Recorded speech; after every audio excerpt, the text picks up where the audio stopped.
ডলফিনকে প্রাণীজগতের সবচেয়ে বুদ্ধিমান একটি প্রজাতি হিসেবে গণ্য করা হয়। সমুদ্রজীব বিজ্ঞানীদের মতে ডলফিন শুধু শিকার ধরতে নয়, নিজেদের আনন্দ কিংবা কৌতূহল মেটাতেও নানা ধরনের বুদ্ধি খাটায়। এবার সেই বুদ্ধিমত্তার নতুন এক দিক উঠে এসেছে BBC ওয়ানের নতুন তথ্যচিত্রে। সেখানে দেখা গেছে তরুণ ডলফিনেরা পাফার মাছ ব্যবহার করে নেশা করছে। বিবিসির dolphins spy in the gorge নামের ধারাবাহিক তথ্যচিত্রের জন্য ধারণ করা বিরল কিছু দৃশ্যে দেখা যায় একদল তরুণ ডলফিন খুব সাবধানে এক ধরনের পাফার মাছ ধরে খেলছে। বাংলাদেশে পটকা মাছ হিসেবে পরিচিত পাফার মাছকে উত্তেজিত করলে এটি শরীর থেকে এক ধরনের নিউরোটক্সিন অর্থাৎ স্নায়বিক বিষ ছাড়ে। বেশি মাত্রায় এই বিষ প্রাণঘাতী হতে পারে, তবে অল্প পরিমাণে এটি এক ধরনের নেশার মতো প্রভাব ফেলে।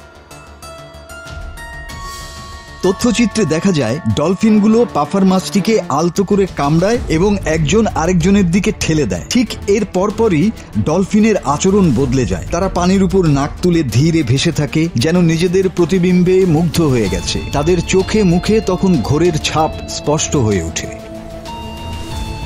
তথ্যচিত্রটির প্রযোজক ও প্রাণীবিজ্ঞানী রব পেলি ব্রিটিশ সংবাদ মাধ্যম সানডে টাইমসকে বলেন, এটি ছিল তরুণ ডলফিনদের সচেতনভাবে এমন কিছুর সঙ্গে পরীক্ষা নিরীক্ষা যা তাদের উপর নেশার মতো প্রভাব ফেলে। পাফার মাছটিকে আলতো করে কামড়ে তারপর একে অপরের দিকে ঠেলে দিয়ে তারা যেন সঠিক মাত্রায় বিষ বের করে আনার কৌশল শিখে ফেলেছে। এর পরপরই তারা অদ্ভুত আচরণ শুরু করলো, ঘোরের মধ্যে পানির উপর ভাসছিল। বিষয়টি আমাদের মনে করিয়ে দেয় কয়েক বছর আগে ছড়িয়ে পড়া সেই অদ্ভুত ধারা যেখানে মানুষ নেশা করার জন্য ব্যাঙের শরীর চাটত।